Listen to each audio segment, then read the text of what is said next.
அரசு சமையல். இன்னைக்கு சிறுதானியம் வச்சுதான் மதிய உணவு தயாரிக்க போறேங்க. நம்முடைய பாரம்பரிய அரிசியான பனிவரகு வச்சுதான் இன்னைக்கு செய்ய போறேன். இந்த பனிவரகுல பாசிப்பருப்பு, சொரக்காய் எல்லாம் போட்டு சொரக்காய் சாதம் மாதிரி தான் நான் இன்னைக்கு பண்ண போறேன். வாங்க எப்படி செய்யறது பார்க்கலாங்க.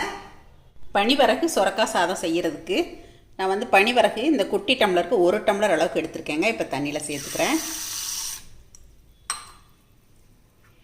கூடவே 1/4 டம்ளர் அளவுக்கு பாசி பருப்பு சேர்த்துறேங்க. ரெண்டையும் ஒன்றாவே சேர்த்து ஒரு அரை மணி நேரம் ஊற வச்சுக்கலாம். இன்றைக்கி நான் மயில் மார்க் பனிவரகு தான் எடுத்திருக்கேங்க. இது ரொம்ப சுத்தமாக இருக்குது, கல்லெல்லாம் எதுவுமே இல்லை. இப்போ இந்த சாதம் செய்கிறதுக்கு நான் சொரக்காய் 1 கப் அளவுக்கு இந்த மாதிரி பெரிய பீஸாக நறுக்கி எடுத்து வச்சுருக்கேன். வெங்காயம், தக்காளி, பச்சை மிளகாய் தாளிக்க எடுத்து வச்சுருக்கேங்க. சீரகம் 1 டீஸ்பூன், கருவேப்பிலை கொஞ்சம், பூண்டு ஒரு 6 பல், இதையும் நம்ம ஒன்றும் பாதியமாக தட்டி எடுத்துக்கலாங்க. இப்போ பனிவரகு பாசிப்பருப்பு கலவை நல்லா அரை மணி நேரத்துக்கு மேலே ஊறிடுச்சுங்க. நல்லா களைஞ்சி எடுத்துகிட்டு வந்துட்டேன். சீரகம், பூண்டு, கருவேப்பிலை இந்த மாதிரி அம்மியில் ஒன்றும் பாதியமாக தட்டி எடுத்துருக்கேங்க. இப்போ நம்ம சாதம் தாளிச்சிடலாம். இன்றைக்கி நம்ம பனிவரகு சாதம் குக்கரில் தான் செய்ய போகிறோங்க. தேவையான அளவுக்கு கடலெண்ணெய் விட்டுக்கலாம். கடுகு தாளிச்சிக்கலாம். 2 பச்சை மிளகாய் நடுவில் கீறினது சேர்த்துடலாங்க.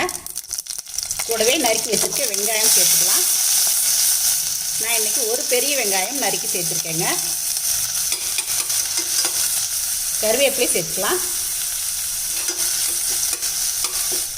நம்ம சேர்த்த வெங்காயம் கண்ணாடி பதம் வதங்கினதுக்கப்புறமா சீரகம், பூண்டு, கருவேப்பிலை அரைச்சி விழுது சேர்த்துடலாங்க. இந்த மாதிரி சாதமெல்லாம் செய்யும்போது இந்த மாதிரி ஒன்றும் பாதியமாக தட்டி சேர்த்தா தான் நல்லாயிருக்கும். சீரகம், பூண்டு எல்லாத்தையும். தக்காளி 1 நறுக்கினது சேர்த்துடலாம்.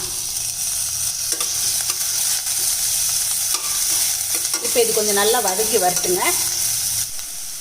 இப்போ நம்ம சேர்த்த வெங்காயம், தக்காளி ஒரு 2 நிமிஷம் நல்லா வதங்கிடுச்சுங்க. சுரக்காய் நறுக்கி வச்சது சேர்த்துக்கலாம்.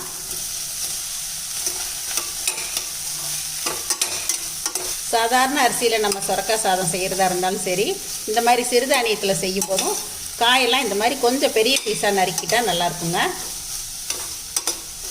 பெருங்காயத்தூள் சேர்த்துக்கலாம். மஞ்சத்தூள் தேவைக்கு, சாம்பார் தூள் காரத்துக்கு தேவையான அளவு சேர்த்துக்கலாங்க. எல்லாமே சேர்த்து நல்லா வதக்கலாம். ரைஸுக்கு தேவையான உப்பு சேர்த்துக்கலாங்க. இது எல்லாமே சேர்த்ததுக்கப்புறம் நல்லா வதக்கிக்கலாம். சுரக்காய் சேர்த்ததுக்கப்புறமா ஒரு 2-3 நிமிஷம் நல்லா இந்த மாதிரி வதக்கியாச்சு. இப்போ தேவையான அளவுக்கு தண்ணி விட்டுக்கலாம். நான் இன்றைக்கி 1 பங்கு பனிவரகு அரிசிக்கு 2.5 பங்கு எடுத்திருக்கேங்க. நம்ம பாசிப்பருப்பும் சேர்க்குறதால 2.25 பங்கு அளவுக்கு தண்ணி சேர்த்துருக்கேன்.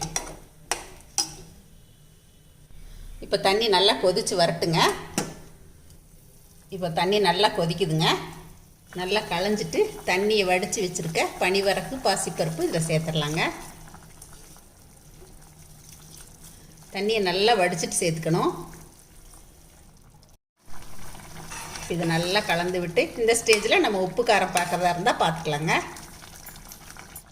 ஒரே 1 ஸ்பூன் மட்டும் நெய் விட்டுக்கலாம். நெய் உங்களோட ஆப்ஷன் தான், விருப்பப்பட்டால் சேர்த்துக்கலாங்க. இப்போ குக்கர் மூடி போட்டுடலாங்க. இப்போ வெயிட் வச்சிடலாங்க. இது ஒரு 3 விசில் வரட்டும் பார்க்கலாம். இப்போ 3 விசில் வெயிட் ஆறிடுச்சுங்க. ஓப்பன் பண்ணி பார்த்துடலாம். நல்லா அந்த சீரகம், பூண்டு மணத்தோட நல்லா எல்லாமே மலர்ந்து வெந்திருக்குங்க. பாருங்கள், நல்லா உதிர் உதிராக கிடச்சிருக்கு. கொஞ்சம் கூட குக்கரில் பிடிக்கவும் இல்லை, உங்களுக்கு பார்க்கும்போதே தெரியும். ரொம்ப அருமையாக வந்திருக்குங்க. உங்களுக்கு இன்னும் குழைவாக வேணும் அப்படின்னா 1 பங்கு பனிவரகுக்கு 3 பங்கு கூட நீங்கள் தண்ணி வச்சுக்கலாங்க. ரொம்ப அருமையாக இன்றைக்கி சொரக்காய் பருப்பு போட்ட பனிவரகு சாதம் ரெடி ஆயிடுச்சுங்க. சிறுதானியத்தில் செஞ்ச நல்ல திவ்யமான ஆரோக்கியமான மதிய உணவு ரெடிங்க. வாங்க சாப்பிடலாம். நான் இப்போ உங்களுக்கு டேஸ்ட் பண்ணி காட்டுறேன். இந்த சாதத்துக்கு தொட்டுக்கிறதுக்கு நான் நீர் பூசணிக்காய் தயிர் பச்சடி செஞ்சுருக்கேங்க. கூடவே சுண்டை வத்தல் வறுத்துருக்கேன். ஒயிட் ரைஸ் கொஞ்சம் இருக்குது, தயிர் இருக்குது. இதுதான் எங்களோட மதிய உணவுங்க.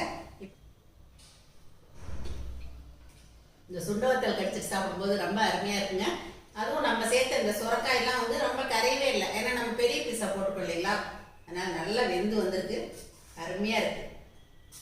அதனால் மில்லட்ஸ் எடுத்துக்கணும்னு நினைக்கிறவங்க கண்டிப்பாக நீங்களும் இந்த மாதிரி செஞ்சு பாருங்கள். இன்றைக்கி நான் செஞ்சு காட்டினேன் இந்த பாரம்பரியமான பனிவரகு சாதம் உங்களுக்கும் பிடிச்சிருக்குன்னு நினைக்கிறேங்க. கண்டிப்பாக ட்ரை பண்ணி பாருங்கள். எப்பயும் போல் உங்களோட ஃபீட்பேக் சொல்லுங்கள். பிடிச்சிருந்தா லைக் ஷேர் பண்ணுங்கள். மறக்காமல் என்னோட சேனலை சப்ஸ்கிரைப் பண்ணிக்கங்க. தேங்க்யூ. சரசு சமையல் பாருங்கள், சமையல் நல்லா பண்ணுங்கள்.